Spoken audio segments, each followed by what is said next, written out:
నమస్కారం. దూరదర్శన్ వార్తలకు స్వాగతం. నేను శ్రీదేవి. ముందుగా ముఖ్యాంశాలు.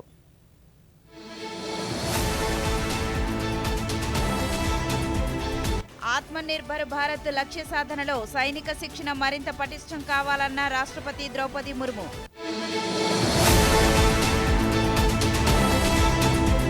జబల్పూర్లో పడవ బోల్తా మృతుల కుటుంబానికి 2 లక్షల పరిహారం ప్రకటించిన ప్రధానమంత్రి నరేంద్ర మోదీ.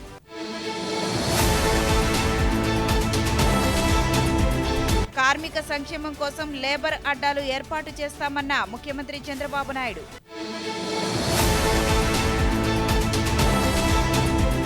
ప్రారంభమైన జనగణన నెల రోజుల పాటు కొనసాగనున్న సెన్సస్ ప్రక్రియ.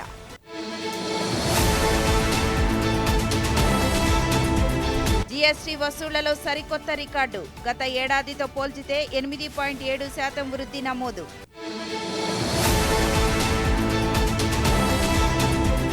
దేశవ్యాప్తంగా రేపు మొబైల్ ఫోన్లలో మోగనున్న అత్యవసర హెచ్చరికలు. బీప్ సౌండ్తో మెసేజ్లు పంపించనున్న జాతీయ విపత్తు నిర్వహణ సంస్థ. ఇక వివరాలు. ఆత్మనిర్భర్ భారత్ లక్ష్య సాధనలో సైనిక శిక్షణ మరింత పటిష్టం కావాలని రాష్ట్రపతి ద్రౌపది ముర్ము పిలుపునిచ్చారు. రాష్ట్రపతి ముర్ము ఈరోజు హిమాచల్ ప్రదేశ్లోని సిమ్లాలో ఆర్మీ ట్రైనింగ్ కమాండ్ ప్రధాన కార్యాలయాన్ని సందర్శించారు. ఈ సందర్భంగా రాష్ట్రపతి మాట్లాడుతూ యుద్ధ కళలో భారత సైన్యానికి ప్రత్యేక దృక్పథాన్ని అందించడంలో ARTRAC కీలక పాత్ర పోషిస్తోందని కొనియాడారు. 32 అగ్రశ్రేణి శిక్షణ కేంద్రాల ద్వారా దేశాన్ని సురక్షితంగా బలంగా తీర్చిదిద్దేందుకు అధికారులు చేస్తున్న కృషిని ఆమె అభినందించారు.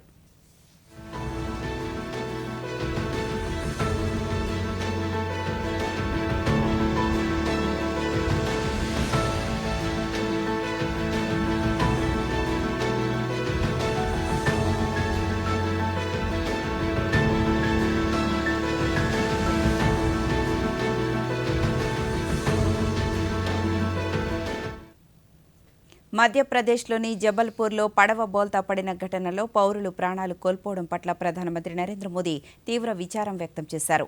ఈ విషాదం అత్యంత బాధాకరమైందని ఆయన పేర్కొన్నారు. మృతుల కుటుంబాలకు ప్రధాని ప్రగాఢ సానుభూతిని తెలిపారు. గాయపడిన వారు త్వరగా కోలుకోవాలని ప్రార్థించారు. బాధితులకు స్థానిక యంత్రాంగం సహాయం అందిస్తోందని తెలిపారు. మృతుల కుటుంబాలకు ప్రధానమంత్రి జాతీయ సహాయ నిధి నుంచి 2 లక్షలు, గాయపడిన వారికి 50,000 చొప్పున అందజేస్తున్నట్లు సామాజిక మాధ్యమం వేదికగా ప్రధానమంత్రి ప్రకటించారు.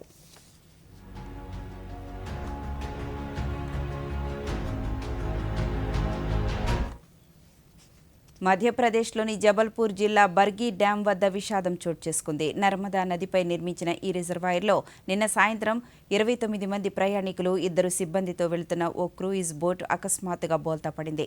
ఈ ప్రమాదంలో 9 మంది ప్రాణాలు కోల్పోయారు. సమాచారం అందుకున్న వెంటనే NDRF, SDRF బృందాలు రంగంలోకి దిగి గాలింపు చర్యలు చేపట్టాయి. ఇప్పటి వరకు 22 మందిని సహాయక సిబ్బంది సురక్షితంగా కాపాడారు. గల్లంతైన మిగిలిన వారి కోసం గాలింపు చర్యలు కొనసాగుతున్నాయి. కాగా ఈ ఘటనపై ఉపరాష్ట్రపతి సిపి రాధాకృష్ణన్ సంతాపం తెలిపారు. పడవ ప్రమాదంలో ప్రాణాలు కోల్పోవడం అత్యంత బాధాకరమని అన్నారు. మృతుల కుటుంబాలకు సానుభూతి తెలిపిన ఉపరాష్ట్రపతి గాయపడిన వారు త్వరగా కోలుకోవాలని ఆకాంక్షించారు.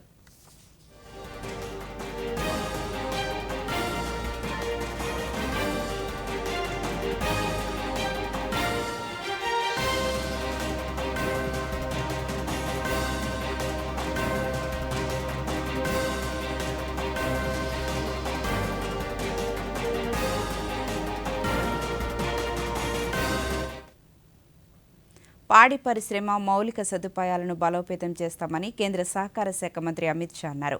లడఖ్ పర్యటనలో భాగంగా లేహ్లో 10 TLDC సామర్థ్యం కలిగిన డైరీ ప్లాంట్లకు శంకుస్థాపన నిర్వహించారు. ఈ సందర్భంగా మంత్రి మాట్లాడుతూ రోజుకు 10,000 లీటర్ల సామర్థ్యం కలిగిన ఈ ప్లాంట్ IT, BP మరియు సైన్యానికి చెందిన 18,000 మంది సిబ్బంది అవసరాలను తీర్చడంతో పాటు స్థానిక ఉపాధికి, రైతు ఆదాయానికి కొత్త బలాన్ని చేకూరుస్తుందన్నారు. లేహ్లో రోజుకు 50,000 లీటర్ల సామర్థ్యం కలిగిన పాల కర్మాగారాన్ని త్వరలో ఏర్పాటు చేస్తున్నట్లు చెప్పారు. सहकारिता मॉडल के तहत पशुपालन विभाग के तहत ढेर सारे कार्यक्रम एक साथ लेह लद्दाख यूटी में हो रहे। सबसे पहले आज करगिल डेयरी का शिलान्यास और प्रोसेसिंग प्लांट का जो शिलान्यास हुआ है उसकी क्षमता 10,000 लीटर दूध इतनी ऊंचाइयों पर प्रतिदिन प्रोसेस करने की क्षमता है। मैं करगिल की माताओं बहनों को विशेषकर अभिनंदन देना चाहता हूं कि आप आपके जीवन में ये डेयरी प्लांट के माध्यम से उजियारा ला सकते हैं, परिवार की भी मदद कर सकते हैं और आप सभी मैं उस प्रदेश కార్మికుల సంక్షేమం కోసం రాష్ట్రంలో లేబర్ అడ్డాలను ఏర్పాటు చేస్తున్నామని ముఖ్యమంత్రి నారా చంద్రబాబు నాయుడు ప్రకటించారు. తొలి విడతలో వివిధ నగరాలు, పట్టణ ప్రాంతాల్లో 15 చోట్ల ఈ లేబర్ అడ్డాల నిర్మాణం చేపడతామని ఆయన తెలిపారు. కృష్ణా జిల్లా పమిడి ముక్కలలో ప్రజావేదిక సభకు హాజరైన ముఖ్యమంత్రి అత్యుత్తమ సేవలు అందించిన కార్మికులకు, ఉత్తమ యాజమాన్యాలకు శ్రమశక్తి పురస్కారాలను అందజేశారు. ఈ సందర్భంగా ముఖ్యమంత్రి మాట్లాడుతూ రాష్ట్రాభివృద్ధితో పాటు మరోవైపు పేదల రుణం తీర్చుకునేందుకు ప్రభుత్వం కృషి చేస్తోందన్నారు. మేడే సందర్భంగా కార్మిక కష్టజీవులందరికీ ముఖ్యమంత్రి శుభాకాంక్షలు తెలిపారు. వారికి ఈ సందర్భంగా ఉత్తమ కార్మికులుగా పురస్కారాన్ని అందించడం జరుగుతోంది. ఈ రోజు మొదటి తారీఖు అంటే మనందరికి గుర్తొచ్చేది పేదల సేవలో. నేను ముఖ్యమంత్రిగానే కాదు, మంత్రులు, పార్లమెంట్ సభ్యులు, ఎమ్మెల్యేలు, కడాన ఎన్డీఏ కార్యకర్తలు కూడా సేవాభావంతో మీ అందరి దగ్గరికి రావడం, అధికార యంత్రాంగం తెల్లవారుజామునొచ్చి మీకందరికి గుడ్ మార్నింగ్ చెప్పి మీ చేతిలో డబ్బులు పెట్టి ఎక్కడా ఒక్క రూపాయి అవినీతి లేకుండా పేదవాళ్ళ రుణం తీర్చుకోవడానికి పనిచేసే ప్రభుత్వం ఎన్డీఏ ప్రభుత్వం. ఈ విషయం మీరు గుర్తుపెట్టుకోవాలి. ఈరోజు ఇంకొక పక్క ఈరోజు మనం చూస్తే కష్టజీవులు, మేడే అంటే గుర్తొస్తుంది శ్రమ దోపిడీ జరగకూడదని. అలాంటి కార్మిక దినోత్సవాన్ని ఈరోజు మీకే కాదు, రాష్ట్రంలో ఉండే కార్మికులకందరికీ, దేశంలో ఉండే కష్టజీవులందరికీ మనం కేంద్ర గ్రామీణాభివృద్ధి కమ్యూనికేషన్ శాఖల సహాయ మంత్రి డాక్టర్ పెమ్మసాని చంద్రశేఖర్ ఈరోజు గుంటూరు నగరంలో పలు అభివృద్ధి కార్యక్రమాలపై సమీక్ష నిర్వహించారు. స్థానిక కలెక్టర్ కార్యాలయంలో అధికారులతో నిర్వహించిన సమీక్షలో మంత్రి మాట్లాడుతూ గుంటూరు నగరంలో ఫ్లైఓవర్లు, మురుగునీటి పారుదల వంటి పలు అంశాలపై పూర్తి స్థాయిలో సమీక్ష నిర్వహించామన్నారు. ఎన్నికల వల్ల వలస కూలీలు అక్కడికి వెళ్లడం వల్ల పలు పనులు నెమ్మదించాయని, త్వరలో పనులు ప్రారంభిస్తామని అన్నారు.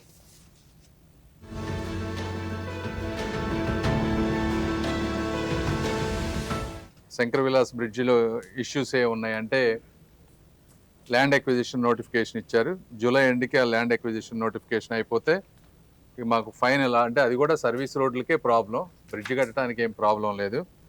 ఆ వర్క్ అంతా నడుస్తూ ఉంది. మీరు గత 10 రోజులుగా చూస్తే కొద్దిగా వర్క్ స్లో అయినట్టుగా అనిపిస్తూ ఉంటుంది. ఎందుకంటే ఎక్కువ మెజారిటీ అక్కడ వర్క్ చేసే వాళ్ళందరూ కూడా వెస్ట్ బెంగాల్ నుంచి వచ్చారు. వాళ్ళు ఎలక్షన్స్ ఉండటం వల్ల అందరూ వెళ్ళారు. మళ్ళీ అందరూ ఈ 2-3 రోజుల్లో రిటర్న్ వస్తారు. నెక్స్ట్ ఒక 10 డేస్లో ఇంకా మ్యాన్ పవర్ కూడా పెంచుతూ ఉన్నాం. వర్క్ ఫాస్ట్గా అయ్యి మేము ఏదైతే డెడ్ లైన్ ఇచ్చామో జూలై 2027కి ఎట్టి పరిస్థితుల్లో కంప్లీట్ చేసే విధంగా ముందుకెళ్తా ఉన్నాం. ఇన్నర్ రింగ్ రోడ్ ఫేజ్ 3లో ఉన్నటువంటి కొన్ని స్మాల్ ఇష్యూస్ ఉన్నాయి. Electric poles. భూ విజ్ఞాన మంత్రిత్వ శాఖ కార్యదర్శి ఎం రవిచంద్రన్ ఈరోజు విశాఖపట్నంలోని ఆంధ్ర విశ్వవిద్యాలయంలో కోస్టల్ అట్మాస్ఫియరిక్ రీసెర్చ్ టెస్ట్ బెడ్ను ప్రారంభించారు. మిషన్ మౌసం కింద మంత్రిత్వ శాఖ పూణేలోని Indian Institute of Tropical Meteorology సహకారంతో ఈ కేంద్రాన్ని ఏర్పాటు చేసింది. తీర ప్రాంత వాతావరణ వ్యవస్థలు, మార్పులు, సంబంధిత అధ్యయనాలపై పరిశోధనకు ఈ కేంద్రాన్ని ఏర్పాటు చేశారు.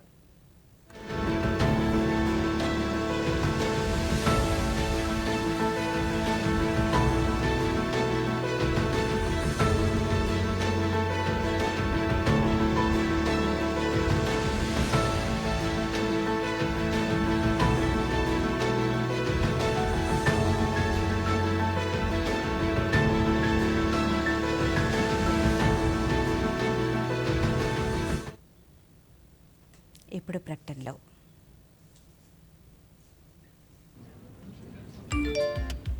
Work from home, high salary, just ఒక్క క్లిక్ లో. అరే వా, చిక్కుకుంది. తెలియని లింక్స్ ని క్లిక్ చేయకండి. ఆర్బీఐ అంటోంది తెలివిగా ఆలోచించండి, అప్రమత్తంగా ఉండండి. తిరిగి వివరాలకు వెళితే స్థానిక సంస్థల ఎన్నికల్లో బీసీ రిజర్వేషన్ల ఖరారు కోసం సామాజిక ఆర్థిక స్థితిగతులను అధ్యయనం చేసేందుకు రాష్ట్ర ప్రభుత్వం నియమించిన డెడికేటెడ్ కమిషన్ శ్రీకాకుళం జిల్లాలో పర్యటించింది. కలెక్టర్ కార్యాలయంలో జిల్లా కలెక్టర్ స్వప్నిల్ దినకర్ పుణ్కర్తో కలిసి కమిషన్ చైర్మన్ రాజీవ్ రంజన్ మిశ్రా బహిరంగ విచారణ నిర్వహించి అధికారుల నుంచి సమాచారాన్ని సేకరించారు. అలాగే వివిధ కుల సంఘాల ప్రతినిధుల నుంచి వినతులు స్వీకరించారు. ఈ సందర్భంగా రాజీవ్ రంజన్ మిశ్రా మాట్లాడుతూ తమకు అందిన వినతులు, అధికారుల నివేదికలను క్షుణ్ణంగా పరిశీలించి సమగ్ర నివేదికను ప్రభుత్వానికి అందజేస్తామన్నారు. కాకినాడ జిల్లా కరప మండలంలో జిల్లా కలెక్టర్ ఎంఎన్ హరీంద్ర ప్రసాద్ ఈరోజు విస్తృతంగా పర్యటించారు. ఈ సందర్భంగా కరప గ్రామంలోని చెత్త నుంచి సంపద సృష్టించే కేంద్రాన్ని పరిశీలించారు. గ్రామంలో పారిశుద్ధ్య నిర్వహణపై సంతృప్తి వ్యక్తం చేసిన కలెక్టర్ తడి, పొడి చెత్త సేకరణ విధానం, వాటిని వేరు చేయడం, వర్మీ కంపోస్టు తయారీ ప్రక్రియలను అధికారులతో చర్చించారు. ఈ విధానంపై ప్రజలకు మరింత అవగాహన కల్పించాలన్నారు. అనంతరం ఆయన ప్రాథమిక ఆరోగ్య కేంద్రాన్ని తనిఖీ చేసి వైద్య సేవలపై సమీక్ష నిర్వహించారు. ఓపీ రిజిస్ట్రేషన్, మందుల లభ్యత, వ్యాక్సినేషన్, ప్రసవ సేవలు తదితర అంశాలకు సంబంధించిన రికార్డులను పరిశీలించారు. గర్భిణీలపై ప్రత్యేక శ్రద్ధ పెట్టి మాతృ మరణాలు జరగకుండా చర్యలు తీసుకోవాలన్నారు.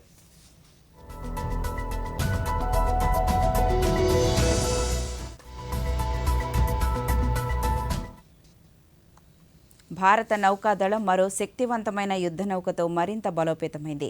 ప్రాజెక్టు 17Aలో భాగంగా నిర్మించిన అత్యాధునిక స్టీల్త్ ఫ్రిగేట్ మహేంద్రగిరి ఈరోజు ముంబైలో నౌకాదళానికి అధికారికంగా అందించారు. ముంబైలోని మజగాన్ డాక్ షిప్ బిల్డర్స్ నిర్మించిన ఈ యుద్ధ నౌక భారత నౌకాదళ చరిత్రలో ఒక సరికొత్త అధ్యాయాన్ని లిఖించింది. కాగా యుద్ధ నౌకల రూపకల్పన, నిర్మాణంలో భారత్ సాధిస్తున్న ఆత్మనిర్భరతకి ఇదొక గొప్ప మైలురాయని కేంద్ర రక్షణ మంత్రిత్వ శాఖ పేర్కొంది. శత్రు రాడార్ల కళ్లుగప్పి ప్రయాణించగల మహేంద్రగిరి నౌక దాదాపు 75% స్వదేశీ పరిజ్ఞానంతో రూపొందించారు. కేవలం 17 నెలల లోపే వరుసగా 6 యుద్ధ నౌకలను నౌకాదళానికి అప్పగించి భారత రక్షణ రంగం రికార్డు సృష్టించింది.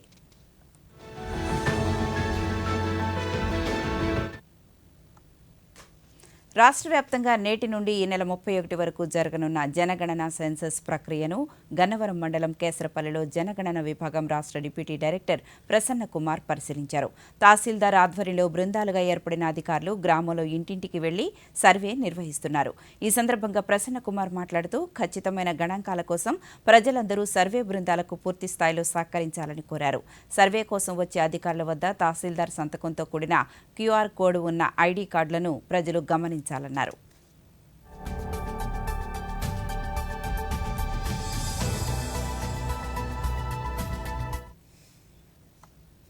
గుంటూరు జిల్లా మంగళగిరి, తాడేపల్లి మున్సిపల్ కార్పొరేషన్ పరిధిలో జనగణన 2027 తొలి విడత కార్యక్రమం ప్రారంభమైంది.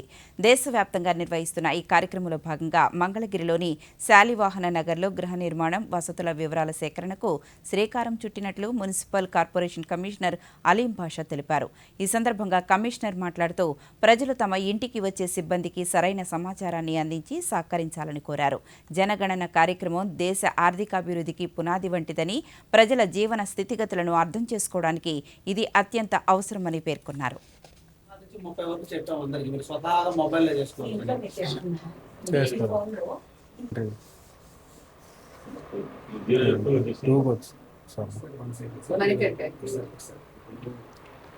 బిల్డింగ్ నెంబర్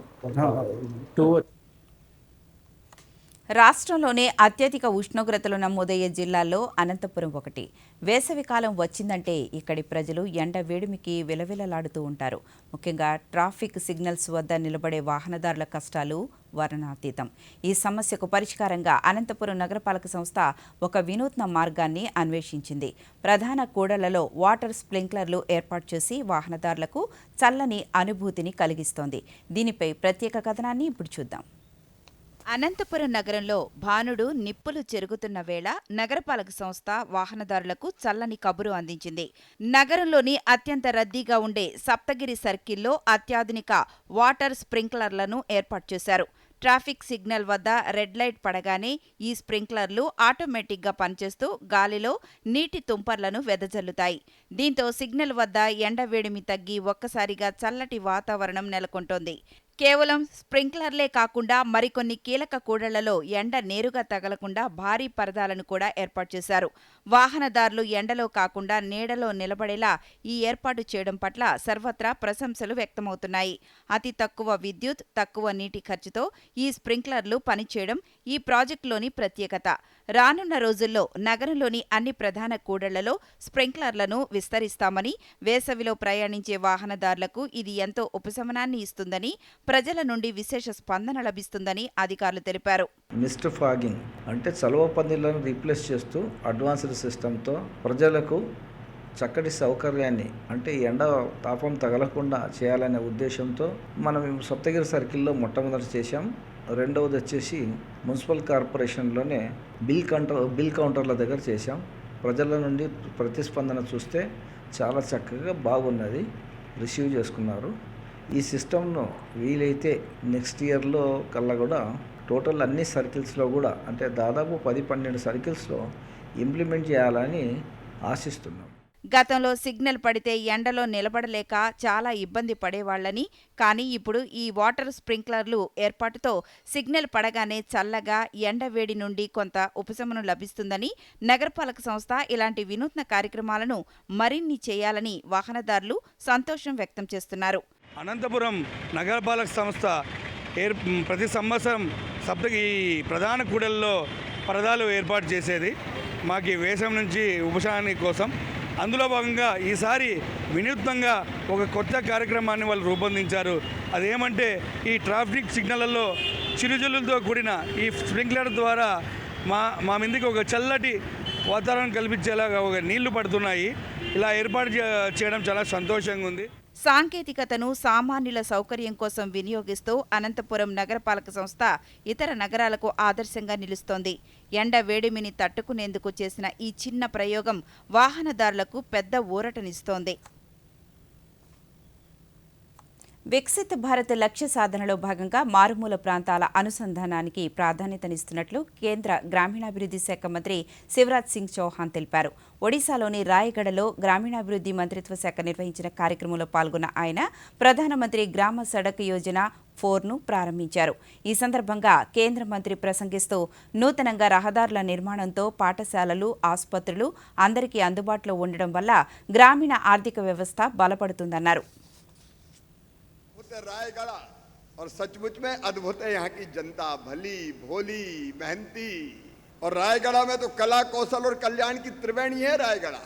यहाँ पहाड़ों की परछाई में परंपराएं पलती है।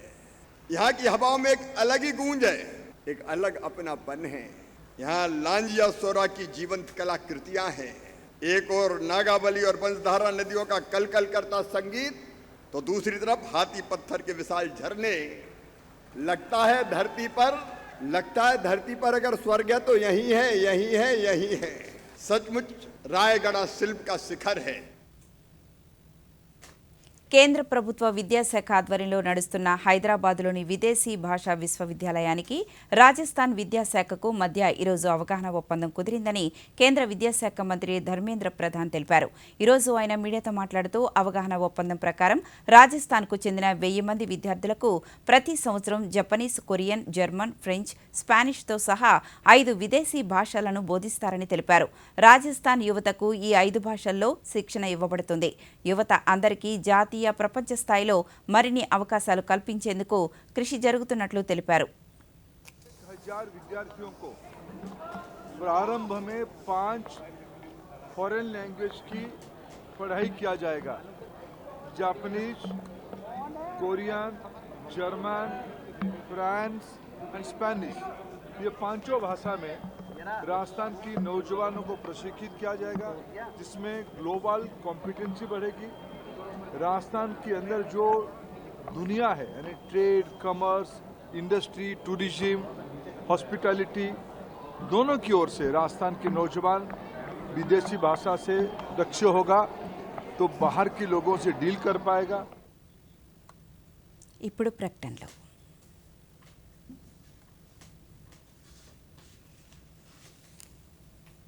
స్కూల్ ఫీస్ అన్నీ అయిపోయాయి.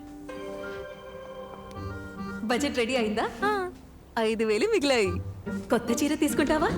వద్దు, పోయిన నెలలోనే కదా తీసుకున్నాను. ఇంకోటి వద్దు. ముందుగా బడ్జెట్ వేసుకోండి. చిన్న చిన్న పొదుపులని బ్యాంక్లో సేవ్ చేసుకోండి. ఇక డబ్బు పెరుగుతుంటే చూస్తూ మురిసిపోండి.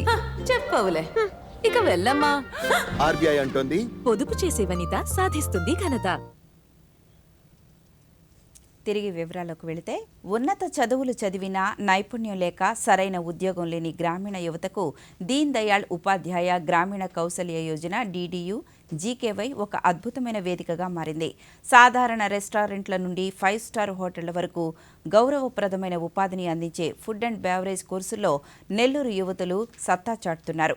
జిల్లాలోని శిక్షణా కేంద్రంలో ఉచిత శిక్షణ, ఉపాధి అవకాశాలపై ప్రత్యేక కథనాన్ని ఇప్పుడు చూద్దాం. ఆధునిక జీవన శైలిలో హోటల్, హాస్పిటాలిటీ రంగం శరవేగంగా విస్తరిస్తోంది. ఈ క్రమంలో దీన్ దయాళ్ ఉపాధ్యాయ గ్రామీణ కౌశల్య యోజనలో భాగంగా నిరుద్యోగ యువతకు ఉపాధి కల్పించడమే లక్ష్యంగా CDAP ఆధ్వర్యంలో పొగతోటలో ఫుడ్ అండ్ బెవరేజ్ శిక్షణ కార్యక్రమం కొనసాగుతోంది. 90 రోజుల పాటు సాగే ఈ ఉచిత శిక్షణలో తొలి బ్యాచ్ కింద 120 మంది యువతులు నైపుణ్యాన్ని సాధిస్తున్నారు. వీరికి ఉచిత భోజన వసతి సౌకర్యాలతో పాటు అంతర్జాతీయ ప్రమాణాలతో కూడిన శిక్షణను అందిస్తున్నారు. మారుతున్న సాంకేతికతకు అనుగుణంగా కంప్యూటర్ బిల్లింగ్, పైథాన్ వంటి కోడింగ్ అంశాలపై కూడా వీరికి అవగాహన కల్పిస్తున్నారు. క్షేత్రస్థాయి పరిస్థితులను తలపించేలా ఏర్పాటు చేసిన ప్రత్యేక ప్రయోగశాలలు అభ్యర్థులకు నిజమైన పని అనుభవాన్ని అందిస్తున్నాయి. DRDA అధికారుల పర్యవేక్షణలో సాగుతున్న ఈ శిక్షణ యువతుల్లో ఆత్మవిశ్వాసాన్ని నింపుతోంది. వన్స్ నేను ఇక్కడ జాయిన్ అయిన తర్వాత ఈ కోర్స్ ద్వారా అయితే ఈ 90 డేస్ ప్రోగ్రామ్ అనేది నేను చాలా బాగా యూటిలైజ్ అయితే చేసుకున్నాను.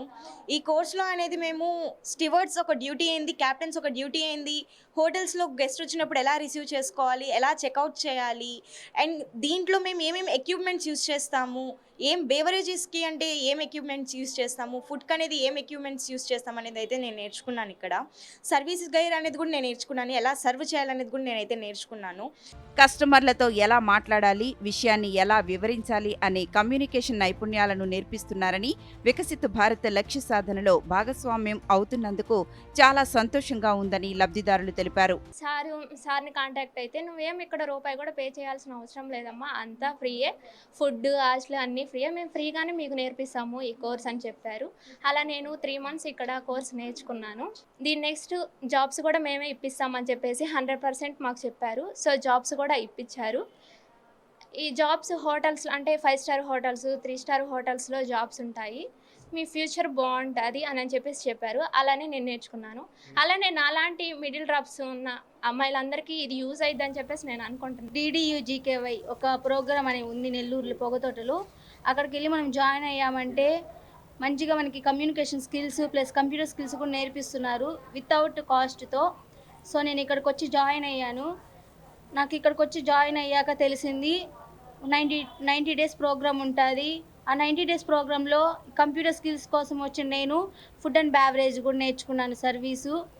చదువుకు నైపుణ్యం తోడైతే విజయం వరిస్తుందని నెల్లూరు యువతులు నిరూపిస్తున్నారు. గౌరవప్రదమైన జీవనోపాధిని అందిస్తూ మహిళా సాధికారతకు బాటలు వేస్తున్న ఈ శిక్షణా కార్యక్రమం ఎందరో నిరుద్యోగులకు స్ఫూర్తినిస్తోంది. జాతీయ విపత్తు నిర్వహణ సంస్థ దేశవ్యాప్తంగా అత్యవసర హెచ్చరికల వ్యవస్థను మరింత బలోపేతం చేసే దిశగా అడుగులు వేస్తోంది. ఇందులో భాగంగా రేపు ఉదయం 11:15 నుంచి మధ్యాహ్నం 12:15 మధ్య ఆంధ్రప్రదేశ్ రాజధాని ప్రాంతాల్లో మొబైల్ ఫోన్లకు పరీక్షా సందేశాలను పంపనుంది. ఇందులో భాగంగా రాష్ట్ర వ్యాప్తంగా ప్రజల మొబైల్ ఫోన్లకు బీప్ సౌండ్తో పాటు వైబ్రేషన్తో కూడిన టెస్ట్ మెసేజ్లు రానున్నాయి. రాష్ట్ర విపత్తు నిర్వహణ సంస్థ చేపడుతున్న ఈ సాంకేతిక పరీక్షల పట్ల ప్రజలు భయాందోళనకు గురికావద్దని అధికారులు స్పష్టం చేశారు. ఇది కేవలం వ్యవస్థ పనితీరును పరీక్షించడానికి మాత్రమేనని తెలిపారు. టెక్నాలజీ, ఫోరెన్సిక్ పరిజ్ఞానాన్ని వాడుకుంటూ దేశ ఆర్థిక మూలాలను దెబ్బతీసే నేరస్తులపై ఈడీ ఉక్కుపాదం మోపుతోందని Enforcement Directorate director Rahul Naveen తెలిపారు. ఢిల్లీలోని భారత్ మండపంలో ఈరోజు జరిగిన ఎన్ఫోర్స్మెంట్ డైరెక్టరేట్ 70వ వార్షికోత్సవంలో ఆయన మాట్లాడుతూ, ఒకప్పుడు బ్యాంకు మోసాలు, కార్పొరేట్ కుంభకోణాలకే పరిమితమైన ఆర్థిక నేరాలు ఇప్పుడు రూపు మార్చుకున్నాయన్నారు. ప్రస్తుతం క్రిప్టోకరెన్సీ మోసాలు, సైబర్ నేరాలు, టెర్రర్, ఫైనాన్సింగ్, మాదక ద్రవ్యాల అక్రమ రవాణా వంటివి పెను సవాళ్లుగా మారాయని రాహుల్ నవీన్ పేర్కొన్నారు. करोड़ रुपए वापस लाना गलत है क्या? आतंकवाद को फंडिंग रोकना गलत है? ईडी वित्तीय अपराधों के खिलाफ राष्ट्र की ढाल है। यह कानून किसी एक सरकार का नहीं बल्कि पूरे देश का है। मोदी जी का भ्रष्टाचार पर जीरो टॉलरेंस है। चाहे कोई कितना भी बड़ा हो, चाहे कितना भी ताकतवर हो, अगर उसने देश का पैसा लूटा है तो कानून के सामने सब एक बराबर है। अंत में मैं कहना चाहता हूं कि ईडी को शक्तियां दी गई हैं देश बचाने के लिए, आम आदमी के पैसे बचाने के लिए, आर्थिक सुरक्षा के लिए। आदरणीय దేశవ్యాప్తంగా వాణిజ్య అవసరాలకు వినియోగించే గ్యాస్ సిలిండర్ ధర భారీగా పెరిగింది. 19 కేజీల కమర్షియల్ ఎల్పీజీ సిలిండర్ ధరను 993 రూపాయలకు పెంచుతూ చమురు సంస్థలు నిర్ణయం తీసుకున్నాయి. ఈ పెంపుతో దేశ రాజధాని ఢిల్లీలో సిలిండర్ ధర 3071 రూపాయల 50 పైసలకు చేరుకుంది. సవరించిన ఈ ధరలు నేటి నుంచి అమల్లోకి వస్తాయని ఇండియన్ ఆయిల్ కార్పొరేషన్ తెలిపింది. ప్రతి నెల జరిగే ధరల సమీక్షలో భాగంగానే ఈ నిర్ణయం తీసుకున్నట్లు సంస్థ పేర్కొంది. కాగా గృహ వినియోగ ఎల్పీజీ సిలిండర్ల ధరలో ఎలాంటి మార్పు లేదని పేర్కొంది. మరోవైపు పెట్రోల్, డీజిల్ ధరల్లో ఎటువంటి మార్పు లేదని తెలిపింది. అలాగే విమాన ఇంధనం, కిరోసిన్ ధరలు కూడా యథాతథంగా ఉన్నాయి. ఏడాది వయసు ఉన్న పిల్లల్లో స్క్రీన్ సమయం పెరిగితే ఆటిజం వచ్చే అవకాశం ఉందని ఢిల్లీలోని ఎయిమ్స్ శిశు విభాగం ఆచార్యులు డాక్టర్ షెఫాలి గులాటీ అన్నారు. ఈరోజు ఆమె మీడియాతో మాట్లాడుతూ పిల్లల్లో స్క్రీన్ సమయం తగ్గించకపోతే 3 ఏళ్లలో ఈ సమస్య బారిన పడే ప్రమాదం ఉందని తమ పరిశోధనలో తేలిందన్నారు. 18 నెలలలోపు పిల్లలను స్క్రీన్లకు దూరంగా ఉంచాలని ఆమె సూచించారు.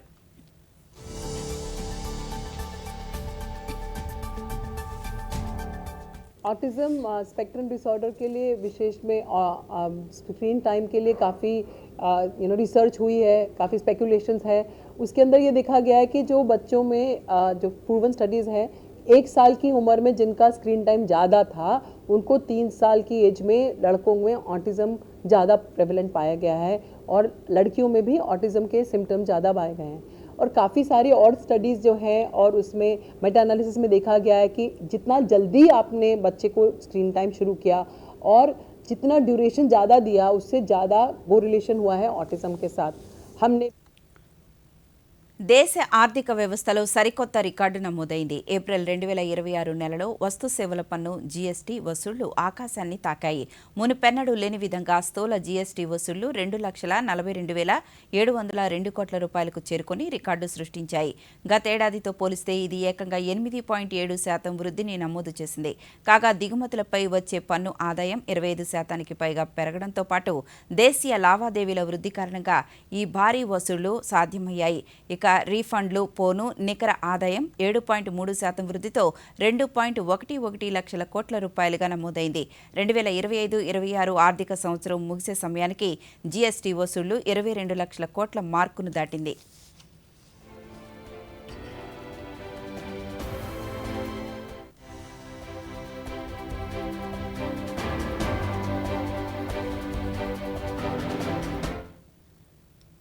బంగాళాఖాతంలో ఏర్పడ్డ ద్రోణి ప్రభావంతో రానున్న రోజుల్లో ఉత్తర దక్షిణ కోస్తా, రాయలసీమ జిల్లాల్లో తేలికపాటి నుంచి మోస్తరు వర్షాలు కురుస్తాయని, కొన్ని చోట్ల ఉరుములతో కూడిన జల్లులు కురిసే అవకాశం ఉందని అమరావతిలోని భారత వాతావరణ శాఖ తెలిపింది.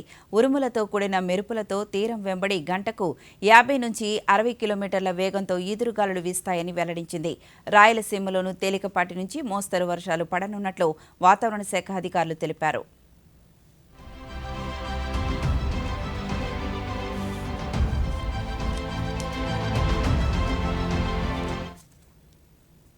వార్తలు ముగించే ముందు ముఖ్యాంశాలు మరొకసారి.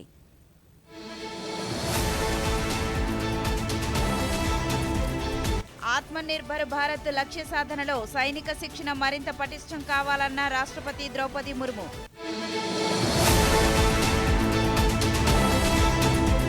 జబల్పూర్లో పడవ బోల్తా మృతుల కుటుంబానికి 2 లక్షల పరిహారం ప్రకటించిన ప్రధానమంత్రి నరేంద్ర మోదీ.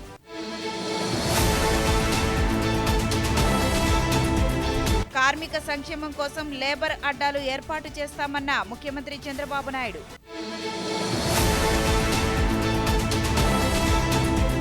ప్రారంభమైన జనగణన నెల రోజుల పాటు కొనసాగనున్న సెన్సస్ ప్రక్రియ.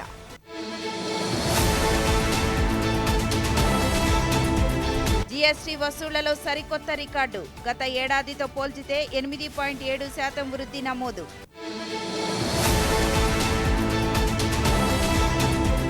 దేశవ్యాప్తంగా రేపు మొబైల్ ఫోన్లలో మోగనున్న అత్యవసర హెచ్చరికలు. బీప్ సౌండ్తో మెసేజ్లు పంపించనున్న జాతీయ విపత్తు నిర్వహణ సంస్థ. ఈ వార్తలు ఇంతటితో సమాప్తం. నమస్కారం.